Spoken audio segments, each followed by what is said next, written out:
Hello guys, today's video maglilinis tayo ng cage ng rabbit namin. Ito siya, ito yung cage ng rabbit namin. Ito na yung rabbit namin, malaki na siya guys, sobrang laki na niya. Maglilinis ako, isusupot ko yung kamay ko kasi ang dami niyang ihi. Ito yung hindi niya nakain na pagkain niya. Ewan ko kung bakit.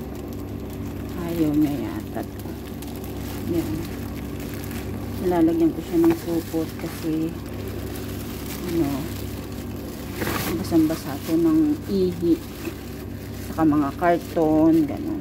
Mga punit-punit na karton. Para hindi magbaha ng ihi ng kuneho dito sa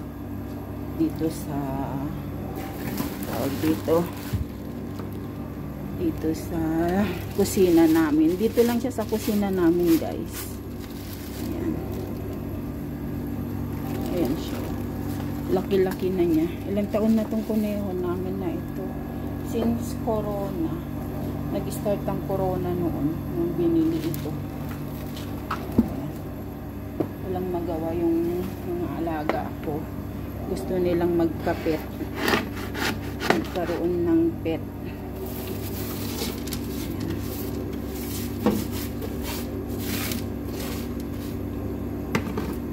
Kumakain din ito ng feeds.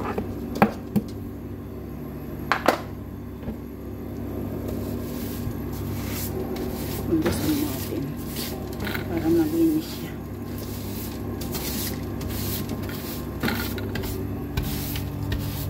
Ayan siya.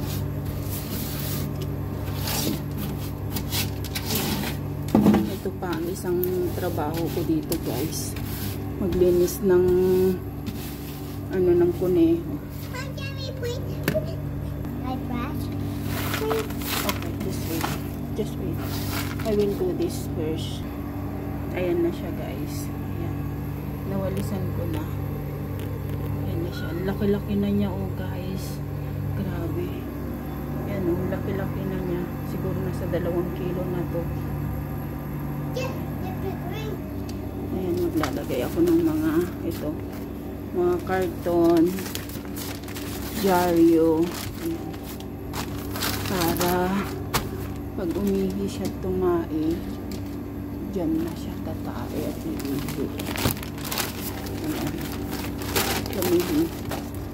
Ayan. Tapos, minsan nilalaro-laro niya yan.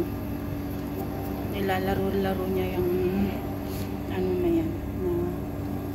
Yung ito, ninangat-ngat niya mga karton. Ayaw niyang magpahipo. Dati nangangalmot yan. Ngayon ayaw niyang lumapit sa akin. Ayan. Lagyan natin siya ng pagkain. Ito yung pagkain niya. Ito mga karton-karton na iniipon ko para pag tatai siya, papalitan ko na. Ayan yung pagkain. Ito yung pagkain niya. Ayan, kakain na siya. Gutom. Mamaya bago ako matulog, bigyan ko siya ng carrots at saka mga dahon-dahon. Ayan guys, ito pa ang isang trabaho ko dito sa Kuwait.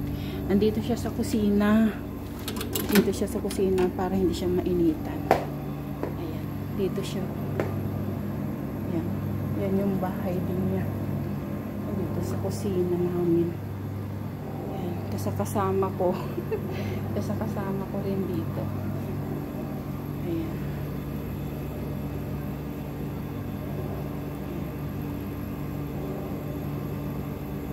Ayan. Kasama kaming dalawa.